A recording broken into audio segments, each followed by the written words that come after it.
भगवत गीता में भगवान को कौन प्रिय है, स्वयं भगवान बताते हैं कि कौन है भगवान को प्रिय। तो भगवान ने कहा जिसमें इतने इतने लक्षण है वो मुझे बहुत प्रिय है। कौन से भक्त भगवान को प्रिय है? अद्वेष्टा सर्वभूतानां मैत्र करुण एव च निर्ममो निरहंकार समदुःख सुख क्षमी। अद्वेष्टा सर्वभूतानां। देखिए भगवान आद्य शंकराचार्य ने विष्णु सहस्त्र नाम पर भाष्य किया। महाभारत के महासागर से 3 अनमोल रत्न भगवान शंकराचार्य ने उठाए। एक तो है विष्णु सहस्त्र नाम, दूसरा है भगवत गीता और तीसरा है सनत सुजातीय। इसमें भगवत गीता के इस 12वें अध्याय के 13वें श्लोक का भाष्य करते हुए भाष्यकार लिखते हैं अद्वेष्टा सर्वभूतानां न किंचित द्वेष्टि, जो किसी से भी द्वेष नहीं करता। और गीता का क्या कहते हैं? सर्वभूतानां। गुरुद्रोह तो बहुत दूर की बात है, हमारे यहाँ तो अद्वेष्टा सर्वभूतानां, किसी भी प्राणी से द्वेष नहीं करना चाहिए। इसमें जितने भी क्वालिटी भक्तों के लिए बताई है भगवान ने कि यो मद भक्त समे प्रिय, ऐसा भक्त मुझे प्रिय है। देखिए इस श्लोक का भाष्य है एकनाथ महाराज का जीवन। महाराष्ट्र में बहुत बड़े संत हुए एकनाथ महाराज। उन्होंने अपने जीवन में, लोग बोलते रहते हैं अद्वेष्टा सर्वभूतानां, पर पिता से विद्रोह कर बैठते हैं, गुरु से भी द्वेष करने लगता है। तो एकनाथ महाराज के जीवन में ऐसी घटना हुई। वो गोदावरी में स्नान करने के लिए जाया था। वहाँ एक सरोवर की धर्मशाला, वहाँ एक म्लेच्छ मुस्लिम ठहरा था। हम उनको म्लेच्छ इसलिए कहते हैं, मूर्तिकारों ने कहा है न नीचा यवन पर, यवन से नीच कोई है ही नहीं। क्यों? जो गोमांस भक्षण करता है उसके साथ हम नहीं करते। तुम कोई और अपराध करो तो उसकी सही भी है, अगर आप गोमांस भक्षण करते हो तो हम आपके साथ नहीं बैठते। वो म्लेच्छ वहाँ धर्मशाला में ठहरा हुआ था। एकनाथ जी महाराज गोदावरी में स्नान के लिए जाया था। अब जो गोदावरी में स्नान करने के लिए जब वो जा रहे थे, उस म्लेच्छ ने एकनाथ महाराज के ऊपर कुल्ला थूका, इसलिए अभी नहीं। तो एकनाथ महाराज फिर से गए, गोदावरी में स्नान करके आए। 1-2 बार नहीं, 5-25 बार नहीं, 100 से भी अधिक 108 बार वो थूका। और एकनाथ महाराज गोदावरी में गए और स्नान करके आए। और एकनाथ महाराज आकर के कहने लगे, देख तेरे कारण आज मुझे 108 बार स्नान करने का सौभाग्य प्राप्त हुआ। ऐसा स्वभाव किसका हो सकता है? भगवान आद्य शंकराचार्य ने अद्वेष्टा सर्वभूतानां पर भाष्य लिखते हुए लिखा कि सर्वाणि भूतानि आत्मत्वेन ही पश्यति। देखिए भगवान शंकराचार्य और श्रीधर स्वामी का भाष्य लंबा चौड़ा नहीं है, सूत्रात्मक है। 2-4 वाक्य में बताते हैं, पर सारभूत बात, जैसे आपने अभी प्रवचन में सारभूत वस्तुओं को सुना, आचार्य श्री कहते हैं कि सर्वाणि भूतानि आत्मत्वेन ही पश्यति, सभी भूतों को आत्मवत भाव से जो देखता है उसे कहते हैं अद्वेष्टा। अद्वेष्टा सर्वभूतानां मैत्र करुण एव च। मैत्र शब्द की व्याख्या करते हुए आचार्य श्री बताते हैं कि मित्रतया वर्तते मैत्र, जो मित्र की भांति आपसे वर्तन करता है। हमारे यहाँ जो ऋषि हुए, इसमें एक विश्वामित्र नाम के ऋषि, जो गायत्री मंत्र के मंत्र दृष्टा ऋषि है। देखिए हमारे यहाँ ऋषि को वेदों का रचयिता नहीं माना गया है। ऋषयो मंत्र दृष्टा, ये तो मंत्र के दृष्टा है, न तो करता, ये करता नहीं है। ये विश्वामित्र कैसे है? विश्वस्य मित्रम, पूरे विश्व के साथ मैत्री भाव से रहते हैं, इसलिए उनका नाम है विश्वामित्र। अब मित्रतया वर्तते, जो मित्र की तरह वर्तते हैं। कैसे? अगर यह भगवत गीता का जो उपदेश है, जो भगवान श्री कृष्ण ने कहा, अगर यह द्रुपद याद रखते तो महाभारत का युद्ध ही नहीं होता। आचार्य द्रोण और द्रुपद में बहुत घनिष्ठ मैत्री दिखा जब वे साथ में पढ़ते। एक ही गुरु के यहाँ द्रुपद भी पढ़ते थे, आचार्य द्रोण भी पढ़ते थे। उनकी मैत्री ऐसी हो गई, अब बड़े विस्तार से बताना नहीं है, मैं आपको कुछ जल्दी थोड़े सूत्र बता रहा हूँ। ऐसी घनिष्ठ मैत्री हो गई उनकी, क्योंकि गुरु से जो पाठ आचार्य द्रोण सीख लेते थे वे द्रुपद को सिखाते। तो द्रुपद ने कहा अभी तो हम विद्यार्थी हैं, पर जब मैं सम्राट बन जाऊंगा समझना वो राज्य तुम्हारा है। और जब द्रौपद के हाथ में राज्य आ गया, और घटना तो लंबी है कि ऐसी स्थिति आ गई द्रोणाचार्य की कि घर में एक गाय भी उनके यहाँ नहीं। एक बार उनके पुत्र ने अश्वत्थामा ने दूध के लिए इच्छा की, घर में दूध नहीं, तो कृपी जो कृपाचार्य की बहन थी, अश्वत्थामा की माता और आचार्य द्रोण की पत्नी, तो उसने कहा कि बेटे दूध पीना है, मैं बाद में दे दूंगी। कहा नहीं, मुझे तो अभी ही चाहिए। तो कृपी ने क्या किया, घर में जो आटा पड़ा हुआ था उसमें थोड़ा जल मिला दिया और जल मिला करके कहा बच्चे को ये दूध पी ले। आचार्य द्रोण वहां बैठे थे, उन्होंने देखा। देखिए आचार्य द्रोण का सामर्थ्य कैसा है। अगर देवताओं का अधिपति इंद्र या यम भी सामने आ जाए तो जिसके हाथ में धनुष से बाण हो तो उसे कोई पराजित नहीं कर सकता। ऐसा सामर्थ्य आचार्य द्रोण का है। पर जब बच्चे की घर में यह स्थिति देखी तो उनका हृदय भर आया। अपने आप पर ही द्रोणाचार्य को धिक्कार महसूस करने लगे। उन्होंने अपने आप से ही कहा, द्रोणम द्विष्ट घनिनम योधनम नाधिगच्छति पिष्टोदकम सुतो यस्य हित्वा क्षीरस्य तृष्णया। हे धन रहित द्रोण, तुझे धिक्कार है, तू अपने बच्चे को दूध भी नहीं दे सकता। महाभारत में तो विस्तार से आया है। पर द्रोण को अपने मित्र की याद आई कि द्रुपद ने कहा था जब मैं सम्राट बन जाऊं तो तू मेरे यहाँ ना, राज्य तेरा ही है। तो आचार्य द्रोण द्रुपद से मिलने के लिए गए। आचार्य द्रोण गए तो जो सेवक था मंत्री, उसने समाचार दिया कोई ब्राह्मण बाहर आया है, आपसे मिलना चाहता। कहा कौन है, कहाँ से आया है, हमको तो पता नहीं है, पर वो अपने आप को आपका मित्र बता रहा है। तो द्रुपद बाहर आए, द्रोण की ओर देखने लगे। द्रोण की ओर दृष्टि लगाने लगे, कौन है आप? आचार्य द्रोण के मन में विचार आया, जो कल तक मेरे साथ पढ़ता था और मुझसे सीखता था, आज वो मुझसे पूछ रहा है कि कौन है आप, क्यों आए हैं। एक बार तो आचार्य के मन में विचार आया कि लंबा समय हो गया है, इसीलिए विस्मृति हो सकती है। तो उन्होंने कहा मैं द्रोण हूँ, आपका बचपन का सखा मित्र हूँ।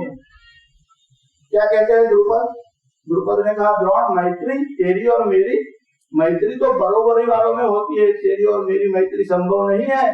बराबरी से कीजिए बैर ब्याह और प्रीत, यह तो समान अधिकार वालों में होता है।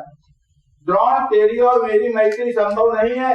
न यनाट्य सखाद्यस्य न विद्वान विदुषः सखा न सूरस्य सखा क्लीब सखी पूर्वं कि विष्यते एक रात्रं ते ब्रह्मन् कामं दास्यामि भोजन।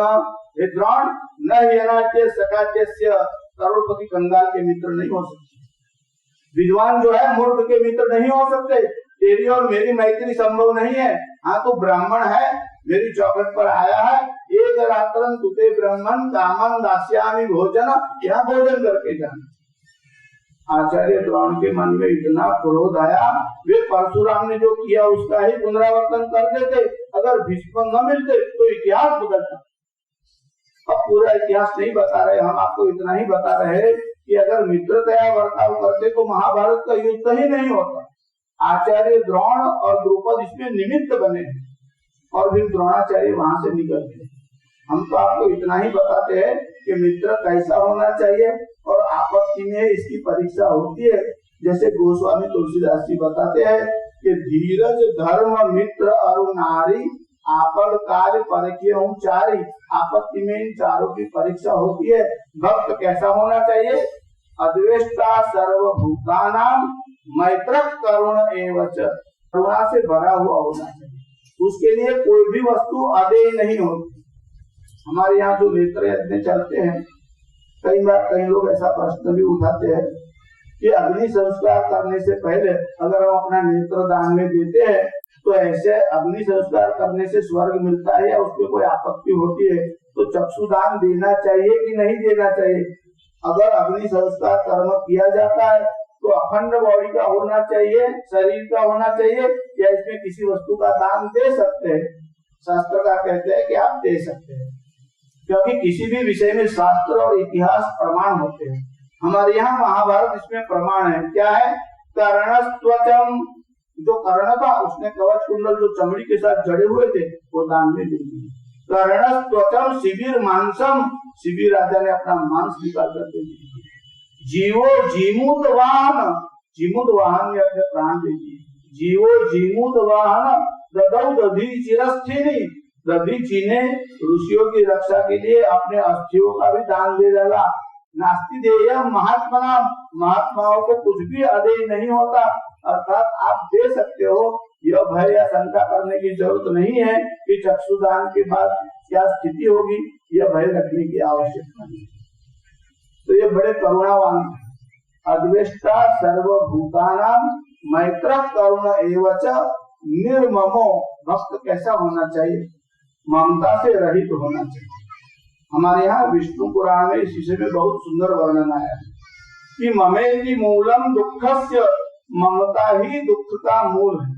निर्ममेति च निवृत्ति, अगर ममता की निवृत्ति हो जाए तो दुख की निवृत्ति अपने आप हो जाती है। इसमें दृष्टांत बताते हैं कि सुखस्य विगमे दुखम न दुखम गृहमोसी के। अगर तोता मर जाए तो दुख होता है, घर में चूहा मर जाए तो किसी को दुख नहीं होता। अरे मारने के लिए दवा भी तो लाते हैं।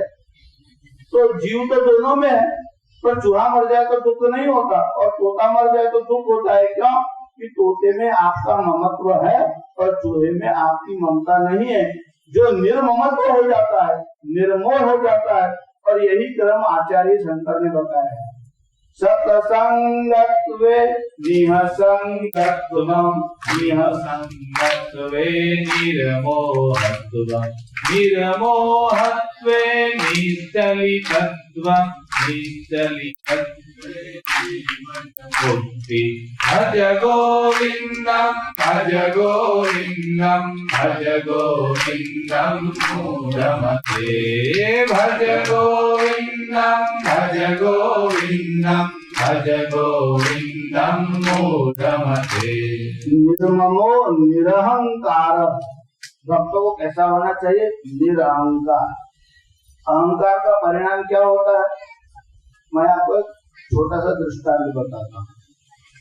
एक कोई शिल्पी था, शिल्पी से कहते हैं सदृश्य जो होता है, एकदम तादृश, जिसा चित्र देते हो वैसा ही वो शिल्प बना लेता। कोई ज्योतिषी गांव में आया, उसने उस शिल्पी का हाथ देख करके बताया कि तुम्हारी आयुष्य रेखा बहुत कम है, 10 दिन के बाद तुम्हारी मरण होगी। अब ये शिल्पी थोड़ा डर गया। इसके मन में विचार है कि 10 ही दिन का आयुष्य बाकी है, पर कोई उपाय नहीं हो सकता, ऐसा मन में विचार करता था। इसके मन में विचार आया कि मैं अपने ही जैसी नव मूर्ति बना देता हूँ। तो उस शिल्पी ने अपने जैसी नव मूर्ति बना दी और बीते वो खुद सो गया। और यमराज ने दूतों को भेजा कि जाओ शिल्पी को ले आओ। यम के दूत आए, चक्कर काटने लगे, 10 एक जैसे, अब किसको ले जाए पता ही नहीं चला। वो वापस लौट करके आए। यमराज को कहा वहां तो पृथ्वी लोक में 10 शिल्पी है, किसको लाना है? ब्रह्मा ने कहा मेरी रचना तो मेरी ही रचना होती है, दूसरी रचना को तो आप जान जाओगे। उसको जानने के लिए मैं आपको एक युक्ति बताता। तो ब्रह्मा ने बुलाया और उनके दूतों के कानों में एक सूत्र बता दिया कि मेरी रचना को आप कैसे जान पाओगे। तो वापस वहां चारों यमदूतों ने वो जो 10 शिल्पी थे उसकी परिक्रमा की।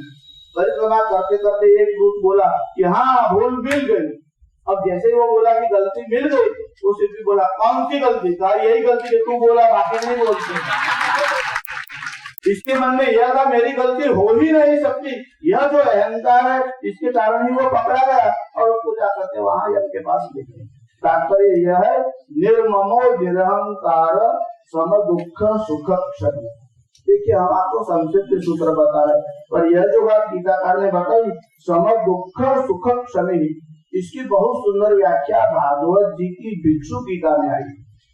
भिक्षु गीता के ऊपर श्रीधर स्वामी की बहुत सुंदर कमेंट्री। भिक्षु गीता क्या पूरे भागवत पर सबसे पहले कलम चलाने वाले श्रीधर स्वामी ही थे। और श्रीधर स्वामी ने जो बात सूत्रात्मक लिखी है उसी का भाष्य एकनाथ महाराज जी ने एकनाथी भागवत में किया है। पहले उन्होंने चतुश्लोकी भागवत पर लिखा, बाद में एकादश स्कंद पर बड़े विस्तार से लिखा। अब उसमें भिक्षु गीता आई है। अब ये विषय तो बहुत बड़ा है, पर इसमें यह एक दार्शनिक बात उठाई गई है कि सुख और दुख जो होता है वो क्या होता है और किस कारण से जीवों को दुख होता है। इसके विकल्प पहले तो बताए हैं और एक एक विकल्प का खंडन किया है कि नहीं ये कारण नहीं हो सकता, यह कारण नहीं हो सकता। तो यह जो भिक्षु गीत है ये ब्राह्मण है, अवंती का है और ये बताता है कि दुख के 6 कारण लोग मानते हैं, मगर ये सब के सब गलत है। ये 6 में से एक भी दुख का कारण नहीं है। नायम जनों में सुख दुख हेतु न देवतात्मा न हि कर्म काला मन परम कारण मामनन्ति संसार चक्रम परिवर्तयेत्।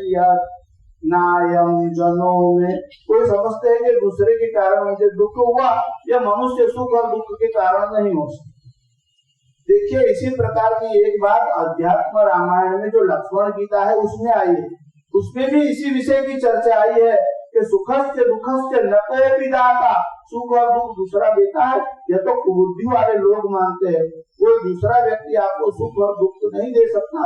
यही बात भिक्षु गीता में कही गई। क्या कहते हैं? नायम जनों में सुख दुख है, तो दूसरे मनुष्य सुख और दुख के कारण है, ऐसी एक मान्यता है, वह गलत है। फिर कुछ लोग मानते हैं देवताओं के कारण कष्ट होता है, न देवतात्मा। कोई ये मानते हैं कि दुख तो आत्मा को होता है, शरीर को नहीं होता। ऐसे भी कोई मत बताते हैं, मगर वह भी गलत है। आत्मा को भी सुख और दुख नहीं होता। न देवतात्मा ग्रह कर्म काला, कोई समझते हैं, ज्योतिष लोग यही बताते हैं कि ग्रहों के कारण सुख और दुख होता है। भागवत क्या कहते हैं? यह भी सुख और दुख का कारण नहीं है।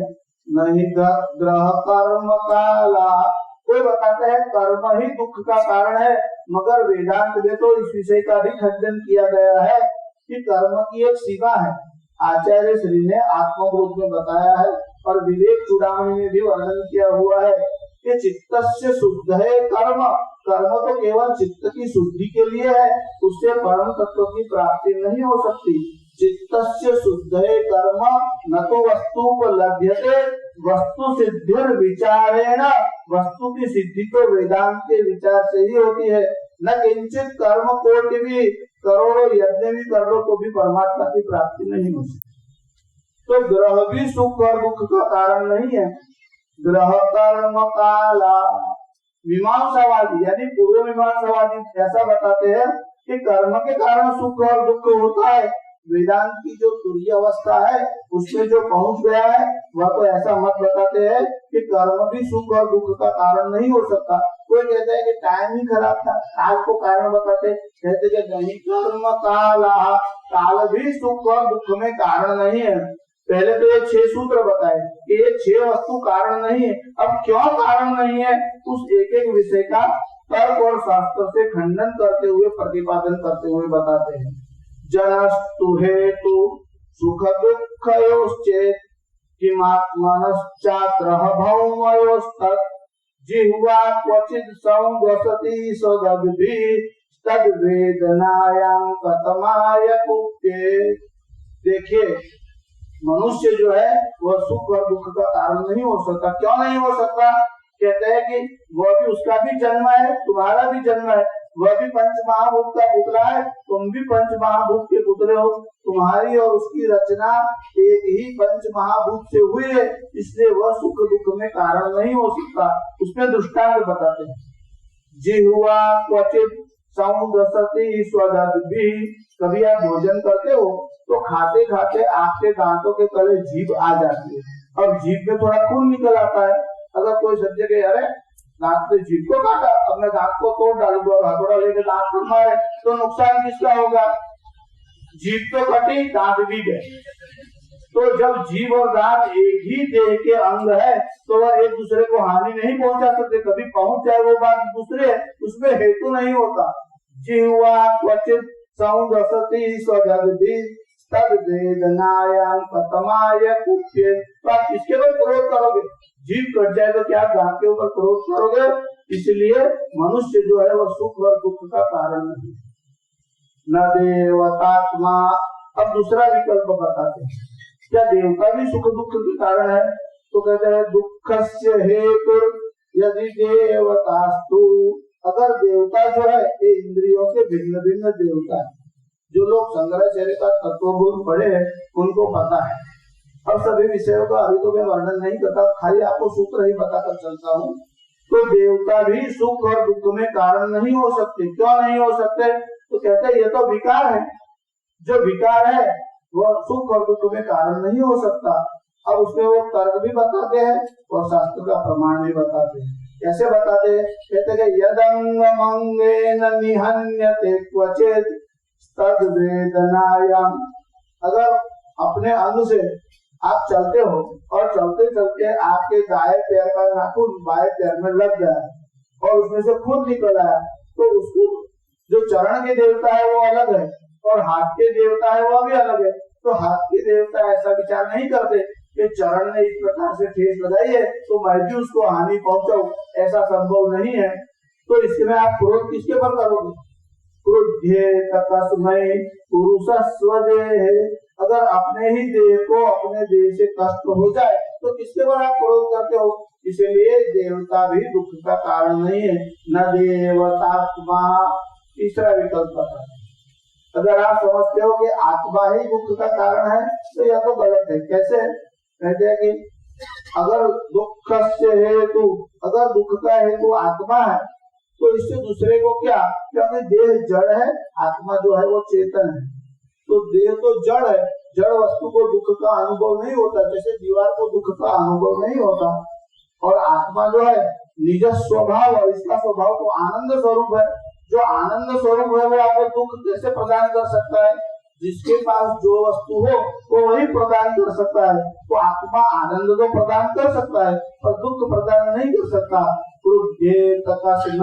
न सुखम न दुखम, आत्मा को न सुख है न दुख है। यही वस्तु भगवान शंकराचार्य ने निर्वाण शतक में उसका विस्तार से वर्णन। तो ये विकल्प भी बताया कि आत्मा भी दुख का कारण नहीं है। न देवतात्मा ग्रह कर्म काला, ग्रह भी सुख और दुख में कारण नहीं है। अगर कोई ज्योतिषी बैठा हो तो चिंता मत करे कि ग्राहकों का क्या हो। यह हम आपको इसलिए बताते हैं, यह तो जिसने आत्म तत्व का अनुभव किया है उन लोगों की बात है कि वो ऐसा कहते हैं कि ग्रह का प्रभाव किस पर होता है। अगर आप में थोड़ी भी बुद्धि हो और कोई ज्योतिष शास्त्र को जानता हो, आप कभी उसके पास जाइए और प्रश्न पूछिए कि मेरा समय ऐसा चल रहा है, तो वो पहला प्रश्न क्या करेगा? आपका जन्म कब हुआ, समय क्या है, तारीख तिथि क्या है। तो जिसका जन्म होता है उसी के ऊपर ग्रह का प्रभाव होता है। आत्मा को अजन्मा है, जिसका जन्म ही नहीं उस पर ग्रह का प्रभाव कैसे होगा? तो ग्रहों का प्रभाव केवल स्थूल शरीर पर ही होता है, आत्मा पर होता नहीं। आत्मा अजन्मा है। अब आप ये चिंता मत करिएगा कि आपके बिजनेस का क्या होगा, क्योंकि ये तत्व सब समझने वाले है नहीं। और ज्योतिषी के लिए तो बहुत ही कठिन है। अभी मैं ज्योतिष और तंत्र के विषय की चर्चा नहीं करता, पर ग्रह जो है वो दुख का कारण नहीं है। आगे बताते हैं कि ग्रहस्यैव वदन्ति पीड़ाम। अगर ग्रह सुख दुख में जो कारण है तो ग्रहों को कौन से ग्रह आपत्तिकारक बने? ग्रहों ने क्या ग्रह नड़े? એનું કારણ એવું છે કે રાહુ છે, કેતુ છે, એકને ધડ નથી, એકને મસ્તક નથી। શનિ મહારાજ તો લંગડા છે, શુક્રાચાર્ય તો કાણિયા છે, चंद्र से तो टीबी क्षय થાય છે। देखिए इन ग्रहों का विचार करो। चंद्रमा को टीबी हो गया है, शुक्राचार्य को एक नेत्र है, राहु और केतु में कहीं धड़ नहीं है, कहीं सिर नहीं है। तो कहिए ग्रहस्यैव वदन्ति पीड़ाम क्रुद्धे तस्मै पुरुषस्त्वदन्यः। जो पुरुष, यहाँ पुरुष शब्द मेल फीमेल के लिए नहीं आया, आत्मा का वाचक है। यह तो देह से अलग भिन्न है, इसलिए इसमें ग्रहों की पीड़ा नहीं होती। ग्रह कर्म काला, देखिए कर्म भी दुख और सुख का कारण नहीं। और शास्त्रों में यह बात तो बहुत बार आई है कि सुख और दुख में कर्म ही कारणभूत है। तो भागवत का इसका खंडन क्यों करते हैं? देखिए भागवत का खंडन नहीं करते। जब आप किसी सीढ़ी या पहाड़ पर चढ़ते हैं तो जैसे जैसे ऊपर जाते हो तो पहाड़ की पीछे की वस्तु आपको धीरे धीरे दिखाई पड़ती है। आप साधना करते करते जिस ऊंचाई पर पहुंचोगे तो फिर धीरे धीरे आपकी दृष्टि बदलती जाएगी। अगर आपको आत्म तत्व का ज्ञान हो गया तो कर्म के विषय में आपको विचार आएगा कि कर्म कौन करता है। भिक्षु यह बता रहा है कि देह त्वचित, देह जड़ है, और पुरुष सुपर्ण, जो आत्मा है वह चेतन है। जो कर्म होता है वह जड़ भी नहीं कर सकता और केवल चेतन भी नहीं कर सकता। जड़ और चेतन दोनों मिल जाए तभी कर्म संभव हो सकता है। इसलिए कर्म भी सुख और दुख के कारण नहीं है।